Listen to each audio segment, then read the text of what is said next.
तत्पर चलने की करते तैयारी।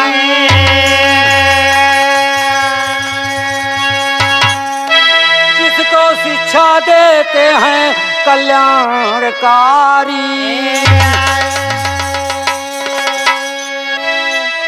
गुरु ने विश्वामित्र को रामचंद्र ने बनाया। गुरु ने बाबा वशिष्ठ मुनि का हरिश्चंद्र ने बनाया।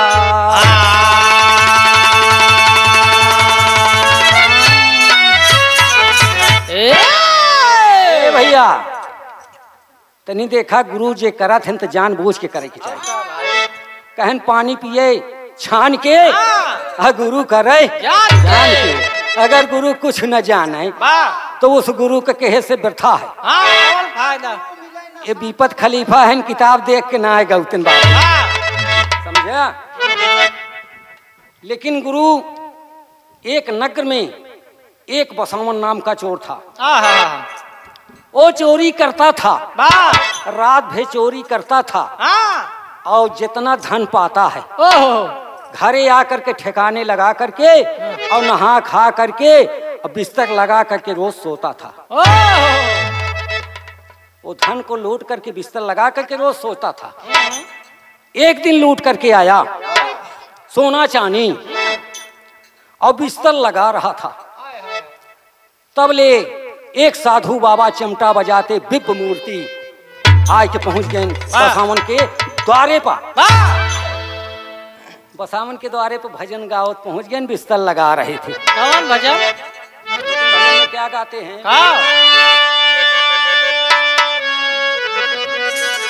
सैया जा तू बागा पुलिस की महालिया में, सैया जा तब आ गया पुलिस की महालिया में, कुछ लिहले लाल की रुमालिया में। लाल के रुमालिया में हाथ ले लाल के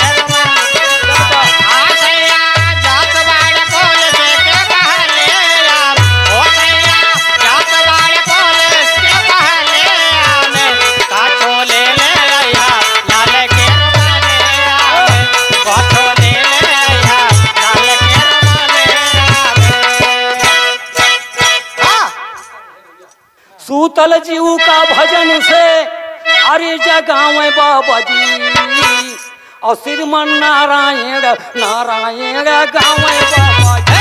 श्रीमन नारायण नारायण गावे राजा जी, श्रीमन नारायण नारायण गावे। सोतल देवल धोले के गावे आज का श्रीमन गावे राजा जी, श्रीमन नारायण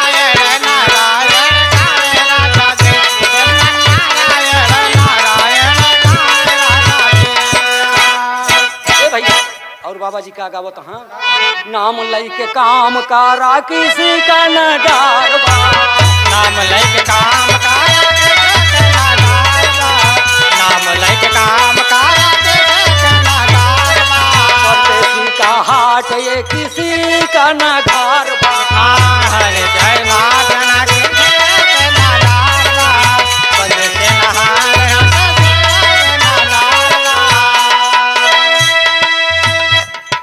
परदेसी का हाट। हाँ परदेसी का हाट किसी का न घर बा। अरे सूतल जीव के भजन से जगावे बाबा जी और भजमन नारायण नारायण गावे भजमन नारायण नारायण गावे राजा रे, भजमन नारायण नारायण भजमन नारायण नारायण गावे बाबा ओ भजमन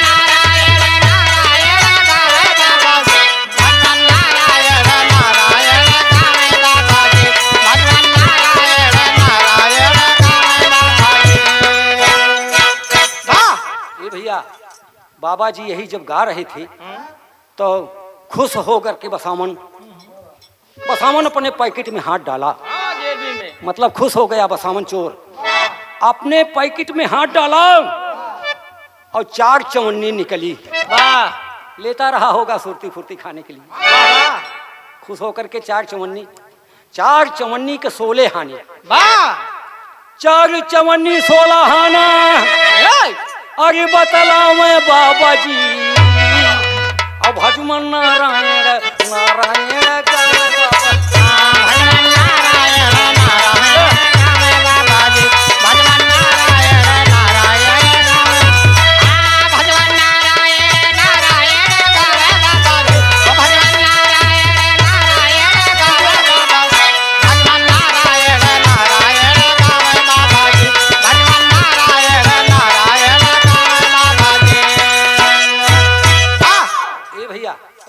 बसामन खुश होकर के 4 चवन्नी दिया। अब बाबा जी के पैर पर गिर गया। बाबा जी उसके कान में मंत्र बता देते हैं। बाबा जी उसके कान में मंत्र को बता देते हैं, लेकिन तरज बदल गई। कभी राम बन के कभी श्याम बन के चले आना प्रभु जी चले आना। कभी राम बन के कभी श्याम बन के चले आना प्रभु जी चले आना। कभी राम बन के कभी श्याम बन के चले आना प्रभु जी चले आना। और बाबा जी क्या बतावत है कान में? अरे जिसका बेटा सीख लो सबद। कहाँ बेटा सीख लो सबद, जिस बेटा सीख लो सबद, जिसका खाना नमक उसके साथ दगाना कमाना। बेटा सीख लो सबद,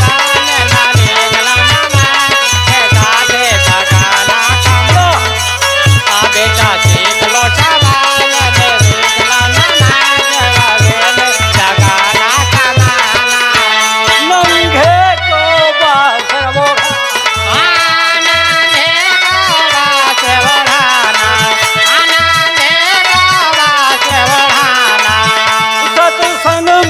पल भे बिताना।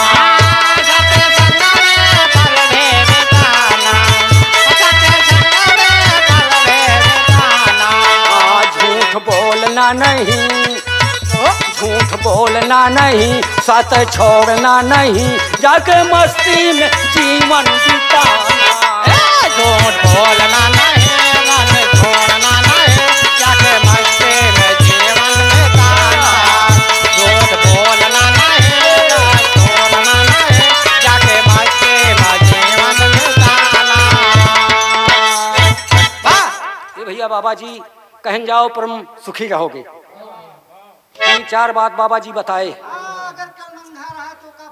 वो घाय देहा और जे कई नमक खाया अदा क्या दगा मत कहा। हाँ। और बच्चा सत्संग में कहीं होत रहा तो 5 मिनट जरूर समय देहा। और झूठ कबो बोलिया जी जिन अपने सत्य पर रहा। हाँ। बाबा जी बता करके अपना चिमटा बजाते चले गए। और बाबा जी का बात बसामन अपने मन मस्ती में बसा लिए। जब बाबा जी का बातें अपने मन मस्ती में बसा लिए तो होत का बा एक तर्ज बदल गई। अरे गोरी तोरी मुस्की जवानिया हो आर बलिया हिलावे।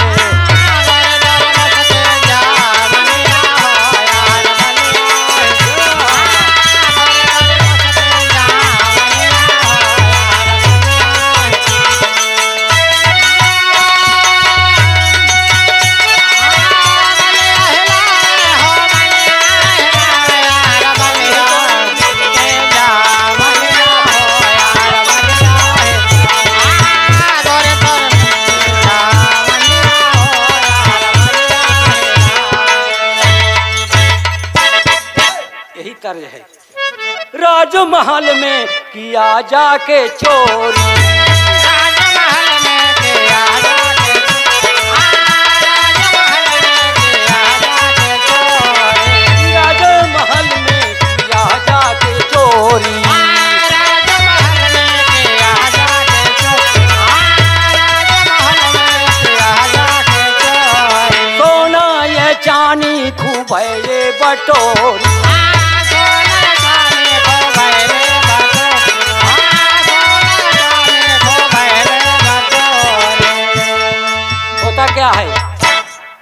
राजमहल में जाकर के सोना चांदी को चोरी एक सेन लगाया राजमहल में, राज दरबार में खूब सोना चांदी लूटा। बाबा लूट करके गठरी बांधा। ओ गठरी बांध के जब मोड़ पे धई के चलने की तैयारी की हिस तो होत का है, राजमहल में किया जाके चोरी, आगे चलने का कई नहीं तैयारिया हो साधु बाबा का बतिया।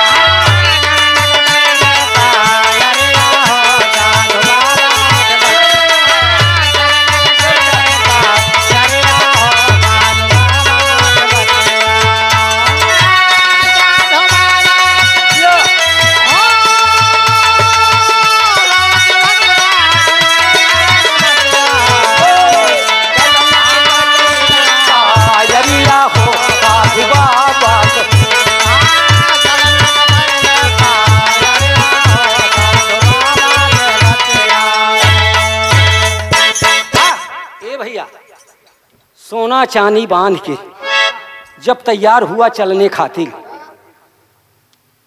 तो बसामन सोचता है साधु की बात ख्याल आ गई, लेकिन घुस करके सोचता है कि इस महल में मैं देख लूं कि कितना सोना चांदी है।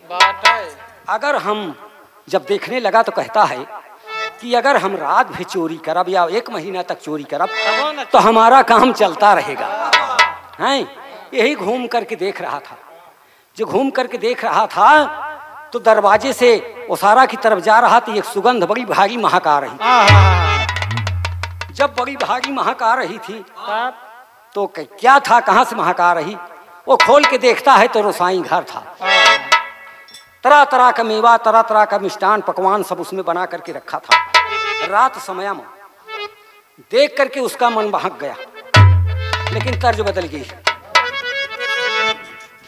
अरे अंगने मऊ गई फूल जनवाए ननदो, आंगने मऊ गई फूल जनवाए ननदो, बजली बधाइया तुअरे आंगने में भोला भोला जनवाए ननदो, बजत बधाइया तुअरे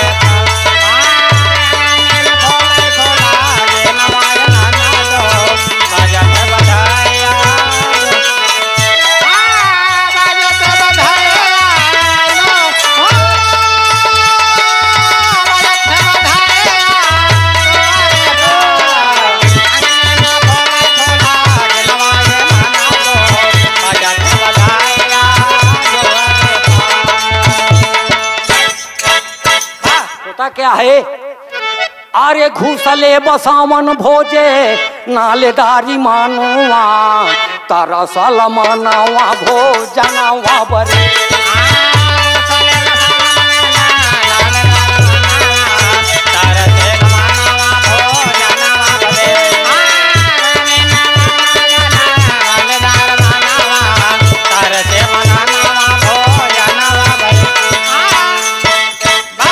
घुसले बसावन भोज नाले दारी मनवा और तरसल मनवा भोजनवा बदे।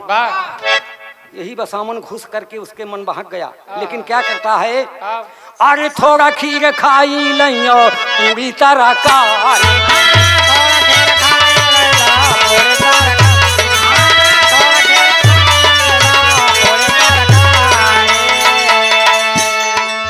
पानी पी के चलाने का कैले तैयारी,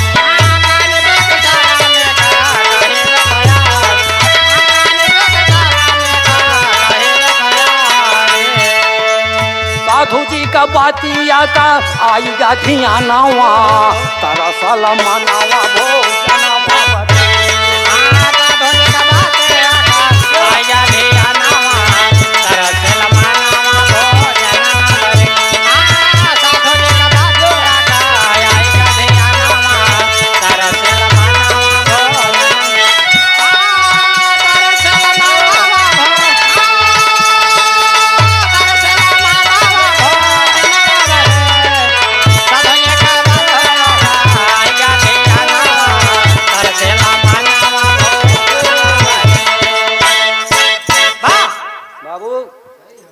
जब पानी पी के थोड़ा पूरी खीर खाया उस रसाई में, और जब चलने की तैयारी किया तो गुरुजी की बात ध्यान में आ गई। कहता रा बड़ी भारी भूल हो गई।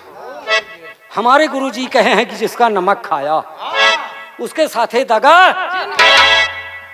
मत कह।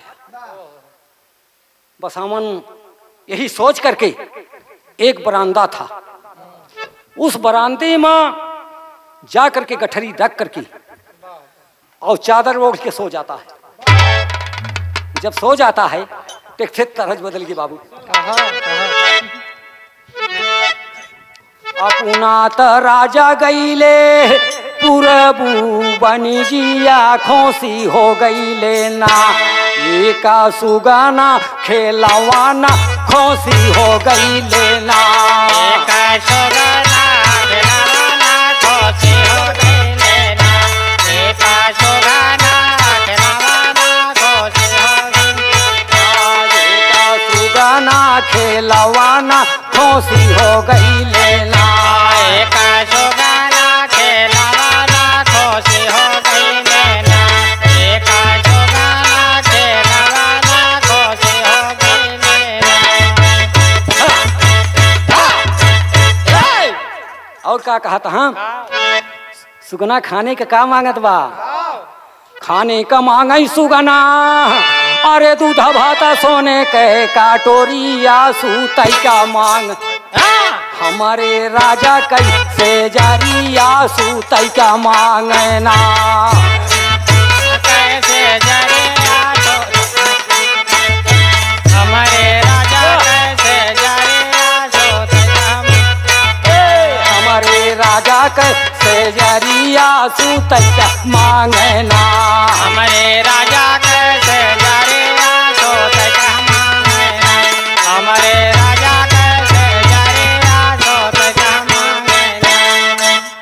ए भैया सुतले बसावन वही जनतानी के चादारिया धाराई गईले ना, होता भोरा हरिया धाराई गईले ना, होता भोरा हरिया धाराई गईले ना, होता भोरा हरिया धाराई गईले ना।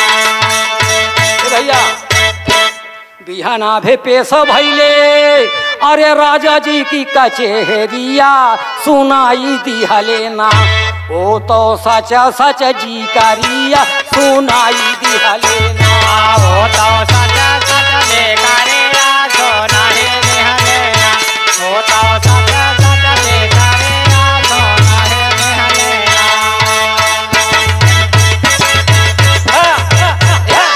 ए बाबू पकड़ के बसावन सुबारा भुआ तान के चादर सो रहा था, पुलिस घसीट के ले गया राजा के सामने। भाई जब राजा के सामने पहुंचता है तो कहता क्यों जी चोरी करते हो? कहना हाँ सर हजूर चोरी करते हैं, ये सोना चांदी की गठरी मैं चोरी करता हूँ। कहन चोरी करते हो किस लिए करते हो? कहन पेट पालन के लिए। कहन अगर पेट पालन के लिए चोरी करते हो तो चले क्यों नहीं गया? कहन हमारे गुरु का आज्ञा है कि जिसका नमक खाना उसके साथे दगा मत करना। तो राजा साहब आपको नमक मैंने खा लिया। कहन क्या मखलेबाजी बुझाते हो? कैसा चोर है? मैं ऐसा चोर नहीं देखा भाई कि चोरी भी किया और महल में सो भी रहा है। राजा साहब आप आकर कहन अगर तोहरे पेट के कारण अगर व्यवस्था कर दिया जाए तो चोरी करना छोड़ दोगे? कहन अवश्य छोड़ देंगे। राजा साहब उसको क्या किए, एक दरबान की नौकरी दे दिए। कहन रात भर जागता था, इसको चौकीदारी देंगे, दरबान की नौकरी देंगे तो रात भर जागेगा। भैया हो दरबान की नौकरी उसको लगा दिए। कभी टोरी का भाव लिख दे।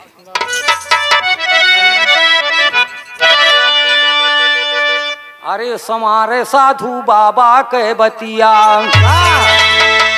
तारे मंत्र गुरु का भवनिध से उबारे, संवारे साधु बाबा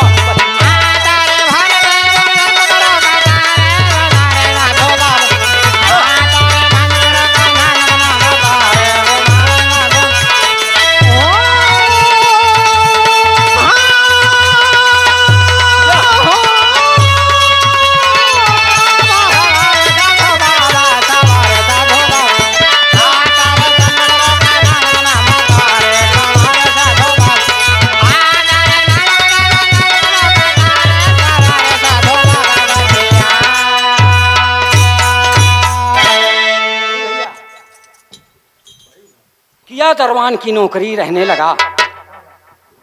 और कुछ दिन बाद राजा उसको परीक्षा लिए। 3 बार ही राजा परीक्षा लिए साल में। वो अपने ड्यूटी पर खड़ा उतरा। राजा कहन कि हमारे लिए नौकर मिल गया। कुछ दिन बाद राजा अधिशासन करने चले जाते हैं। राज मंत्री का दय करके अब बसामन को दरबान की नौकरी दे दी और राजा चले गए परदेश। राजा चला गए परदेश, रानी के रहल चढ़ल जवानी। कैसे रहल बाबू? अरे बारी वो मारा कमारा लचकनिया, बारी वो मारा कमारा लचकनिया, गोरिया खींचे नेहुरी के पनिया, गोरी का झूले झूलनी बारी वो मारा कमारा लचकनिया, गोरिया खींचे नेहुरी के पनिया, गोरी का झूले झूलनिया। बारी वो मारा कमारा लचकनिया, गोरिया खींचे नेहुरी के पनिया, गोरी का झूले झूलनिया। बारी उमर कमर लचकनिया, अगोरिया खींचे निहुर के पनिया, अगोरिका झूले झूलनिया ना। यही तर्ज है। रानी का राखल चाढ़ल जवनिया, लड़ी गए मंत्री साना नजरिया, घर में काटई सोना चनिया, देखा भी तेरनिया ना।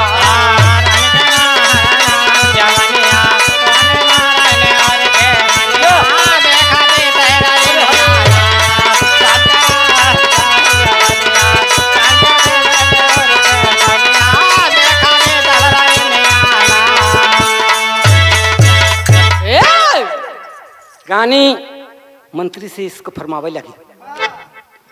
पैर दबा करके सोता पर जाए तो दबक के पैर जाती थी मंत्री के बंगले में। मंत्री के बंगले में जब जाती थी तो होता क्या? एक तर्ज बदल गए।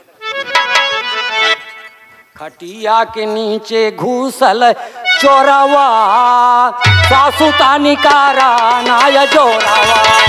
खटिया के नीचे बैठल चोरावा, सासू तानी कारा नाया जोरावा। खटिया के नीचे बैठल चोरावा, सासू तानी कारा नाया जोरावा। सूतल रहली रानी मंत्री के भवानावा, और मंत्री संग रानी नंगा तानावा।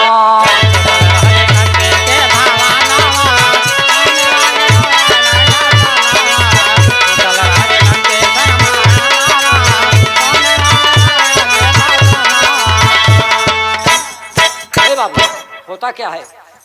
आसना में अंधा हो करके अरे दरवाजा न बंद कैले, कि सूतल रहले मंत्री संग भवनवा, पड़ला बसावन कहना ये नावा, सूतल रहल मंत्री कहता नावा। पड़ले ना सावन के भवनवा, पड़ले भवन के भवनवा,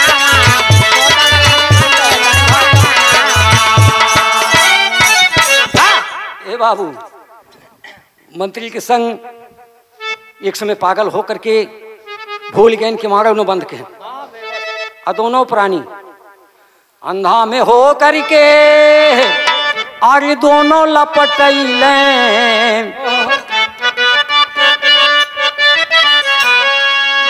कि रानी सूते देखा नंगा तनवा, पढ़ला बसावन के नए नवा, रानी सूते मंत्री नंगा तनवा। पड़ले बसावन के नया नवा, पड़ले बसावन के नया नवा।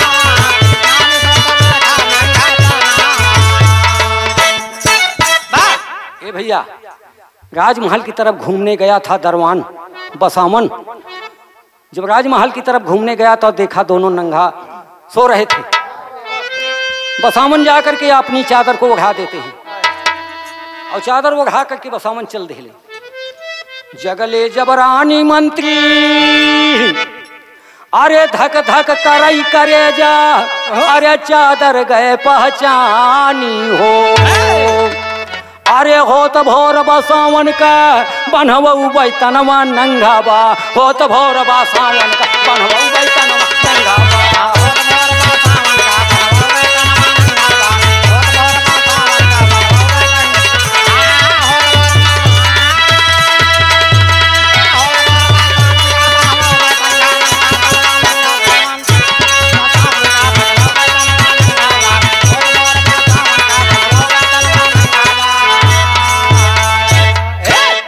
वो चादर जो उड़ाया था रानी पहचान गई। रानी के धक धक करेजा करे लगा। सोचती है रानी कि राजा के पहले से आने के पहले इस बसावन को अगर मरवा नहीं दे तो सारी पोल हमारी भूल जाए। यही सोच रहा था। भैया हो करत कहाँ रानी करत कहाँ? अरे मालिका बोला के रानी दिहली सोना चनिया जौन व्यक्ति कहाँ भेजबे देखा हम बिहान काट कर नवाया डालिया सजा के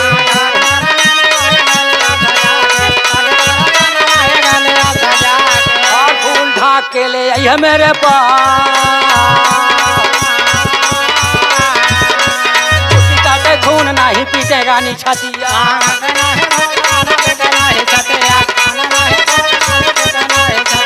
चुटकी काटे खून नहीं रानी पीटे छतिया।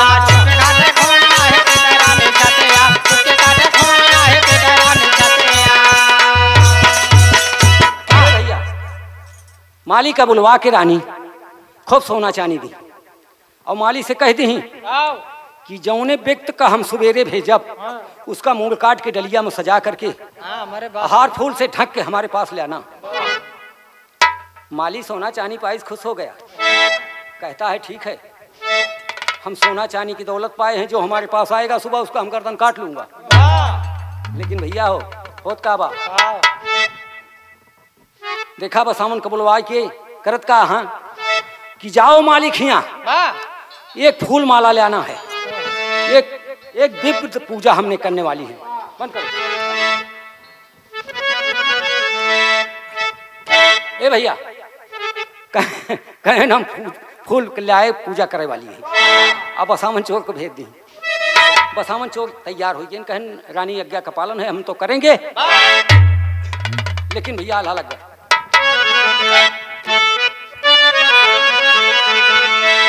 अरे भाई ले अकाल मृत्यु सतगुरु भजनिया रे भैया भाई ले अकाल मृत्यु सतगुरु भजनिया रे भैया भाई ले अकाल मृत्यु सतगुरु भजनिया रे भैया सतसंग सुखावा का वो जना महा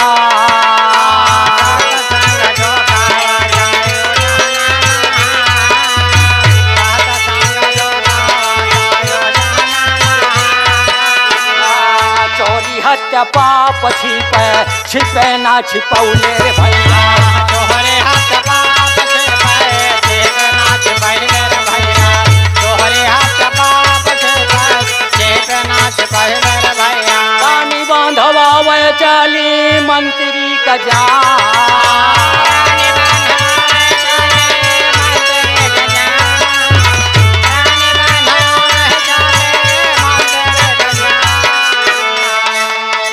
चरहिया में होता साता संगा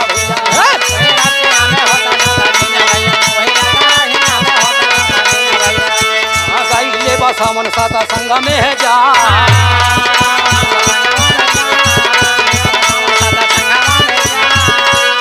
भैया जब हार फूल लाने के तैयार हुए तो बीच राह जो से पहुंचे उसे सत्संग होता रहा सधुवन कर भाई याद आ गए गुरु जी की बात का याद आ गई कि हमारे गुरु जी के हैं 5 मिनट खातिर सत्संग में समय बिताना। बैठ गए सत्संग में बैठ गए सत्संग में भैली काफी देरिया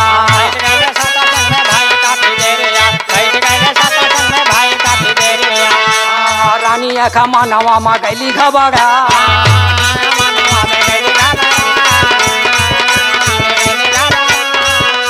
मंत्री कहाँ भेज के पता वाला गावा मंत्री कहाँ भेज के पता वाला गावा मंत्री कहाँ भेज के पता वाला गावा मंत्री का मालिया गर्दन उतार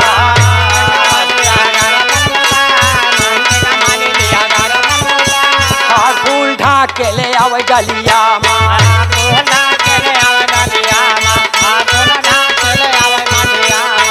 काटे खून नहीं पीटे रानी छतिया रानी बनावा में बसावन रानी बनावा में बसावन रानी बनावा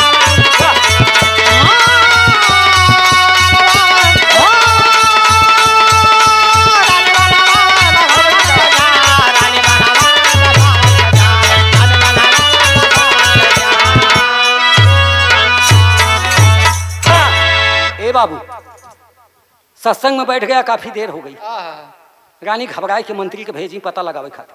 हाँ जा पता लगाया बाबे आए ना आए ना आए। जब ये हर भेद दी पता लगावे के हाँ तो मालिक तो भाई सोना चांदी पहन रहा है। हाँ जे पहले और जे सवेरे पहुंचन मंत्री को नहीं के गर्दन ले उतार और गर्दन उतार के एक डलिया में सजा करके हार फूल माला से ढांक करके और रानी के सामने ले आया। हाँ पेश कहते हैं। रानी जब पहचान गई उस मूड़ी को देख करके चुटकी काटे खून नहीं। रानी की चुटकी काटे खून नहीं। भैया हो धोखा हो गया। लेकिन होत का बा अरे चुटकी काटे खून नहीं, अरे रानी पीटे सतिया और सुन के गोहरिया बसावन गए।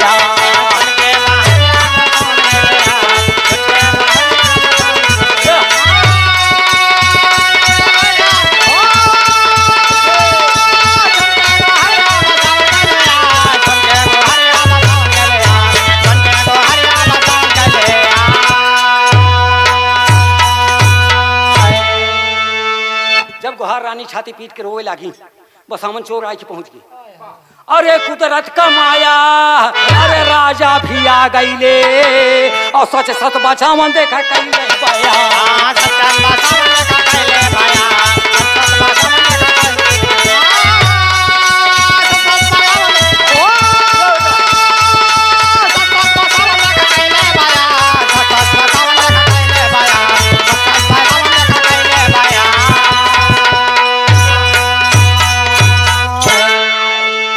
राजा अबाक रहे।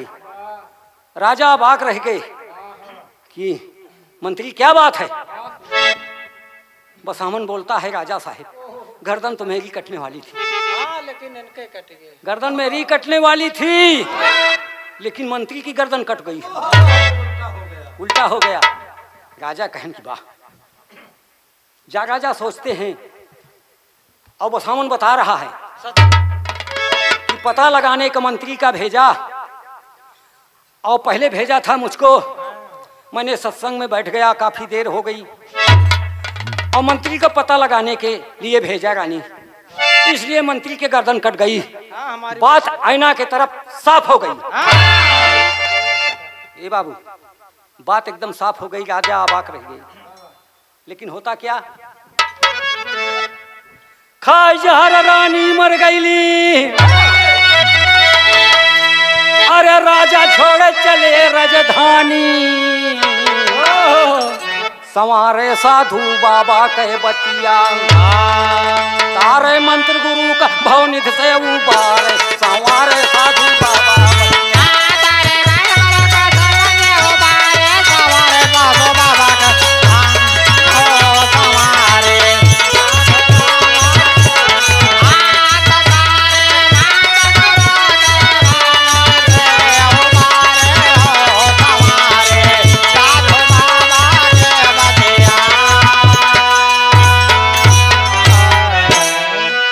बसावन को दे करके राजा छोड़ चले राजधानी। अरे संवारे साधु बाबा बतिया।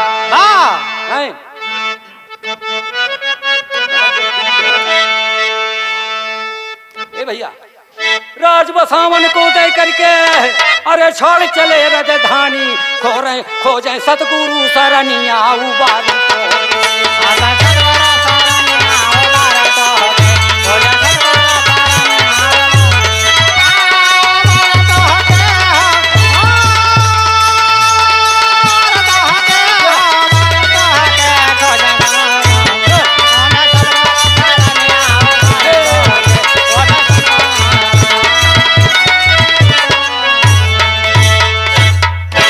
राज बसामन को दे करके राजा चले गए सतगुरु की भजन करने और रानी जहर खा करके मर गई।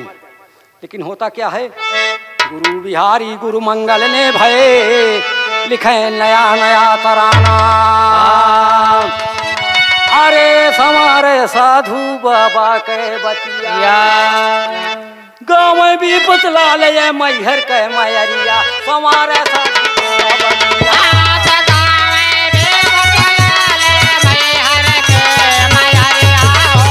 हमारे